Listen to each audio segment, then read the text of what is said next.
I've always found it kind of funny that they call it a 9 to 5 job because it's never really 9 to 5, is it, in reality? It's funny because I was speaking to one of my friends who I went to university with who's been able to land a graduate job recently, a fairly decent one as well. And this person was telling me all about this job. I started to ask about, well, what's the pay like, what's the hours like, and we ran a couple of numbers. You know, me and my friends can openly talk about money and finances. I feel like if you're going to have a healthy relationship with money, you kind of have to. And we started to run the numbers, we started to run the situation, and whilst the company in a way is kind of prestigious, whilst there will probably be some great opportunities for growth, it just highlighted the 9 to 5 reality for a lot of people. You see, a lot of people do not have growth prospects in their jobs. Let's be honest. I've known of a lot of people who I personally know, not some internet stories, but people who I've known who get graduate jobs, they maybe move up the pay scale a bit and they get dropped for another graduate they can pay less. For companies it makes more sense. So in a place where you didn't have perhaps as good career progression, not only is it never 9 to 5, but the compensation often doesn't really reward the work that you're putting in. It was really entertaining when I looked over the job with this person and we spoke about the hours. We were looking more like 8 till 6, which is obviously more like a 10-hour day than an 8-hour day. And some people might say that's easy, that's light work. Some people might say it's worth it for the career progression. There could be a strong argument for either of these facts. But this is arguably one of the biggest reasons why I don't want a salary job. Whilst it can provide a lot more security, this person, when we ran it through, the hours that they were expected to do in unpaid overtime, evenings, weekends, was below £10 an hour. I think it was even below that. Because it's a salary, right? You get a set amount, which if you work less is brilliant. If you work more, you get punished for it. And in any kind of even minimum wage job, you generally get paid on the hour. If it's £11.50, £12 for the job, £15, you stay an extra hour, you get an extra £15. It's not really that much, but hey, maybe I was getting 100, now I'm getting 115, great. You know, it's never 9 to 5. And that's just the time that we talk about in the office. I was speaking to another guy, because I've been having a lot of really interesting and insightful conversations. Because the truth is, guys, I'll be honest with you about this, and I make no effort to hide this, right? I don't have all the answers. And anybody who I can learn from, anyone whose experience I can listen to, I shut up and listen, or I try and ask questions which can hopefully boost my journey forwards. So I was talking to another guy, and he was telling me about the hours that he puts into work outside of work. Because he does, I think it was like a 12-hour day, but he lives, we'll say, about 30 miles away in another big city in the north of England. Not the one that we live in, or the one that I live in. And he works in my city, or the city that I live in. And he was telling me that all in all, the 10 to 12-hour day quickly became a 15-hour day, or more, all accounted for. It's never a 9 to 5 in most situations. Now, travel time is one of those things that we can't really control. If the traffic's bad, the traffic's bad. However, this is one thing that I've never understood as a broad fact of society. Why is there this 9 to 5 thing, right? Why is this the set hours? Imagine if all jobs or industries worked around shift patterns. Imagine how much more efficiently that would make traffic run. And this might sound like a weird thing, and I know it's because we have an entire culture based around these business hours. It's business hours, it's 9 to 5. But just think for a second, right? Let's just say, right, office workers did between, I know office workers is a broad term, but we'll say they did between 7 a.m. and, I don't know, 3.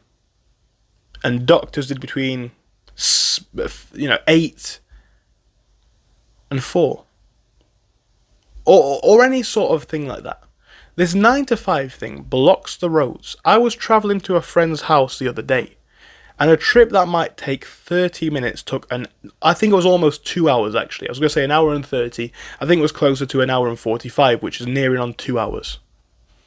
It's never a 9 to 5 all in all. And when we start to factor all of this into the reality of the working world, is there any wonder why so many people are worn down? Is there any wonder? That's not even taking into account the travel costs. It's not taking into account the other costs running, or not even running a business, having a job.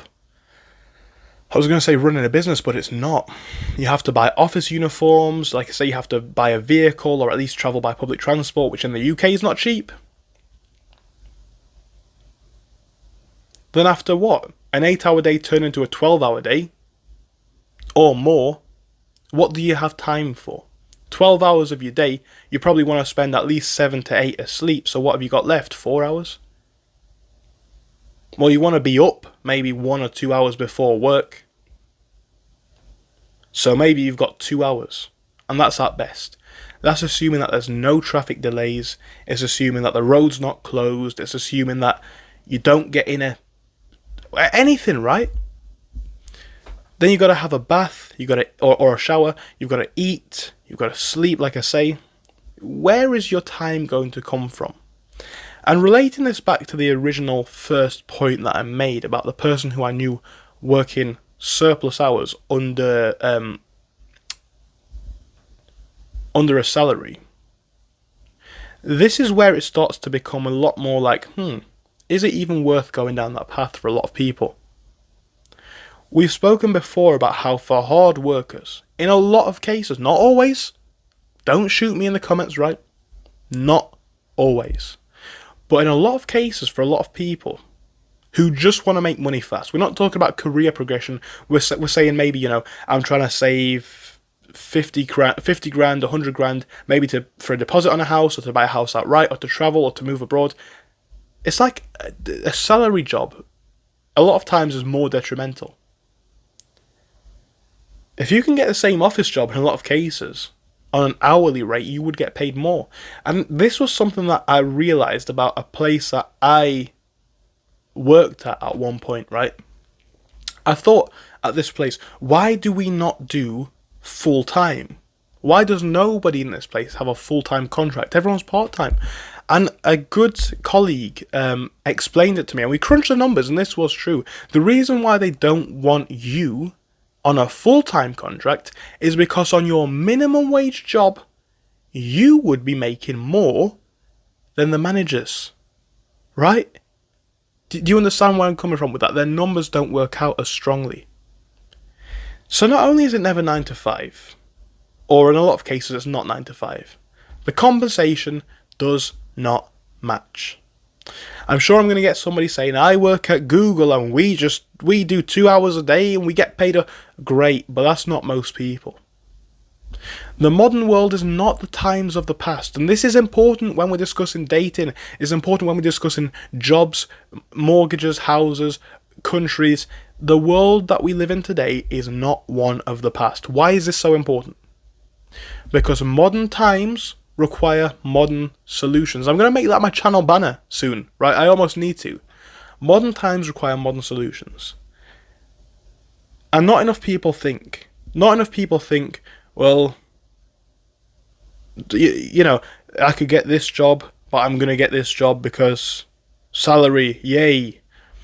When the reality of it is, okay, so if I get this job or a very similar job, an hourly rate, I might get £16 an hour. If they make me do 9 till 9, instead of 9 till 5, or 8 till 6, I'm actually going to be getting £20 more, or £30 more, or even more than that. Not getting £10 or less an hour worked out that way.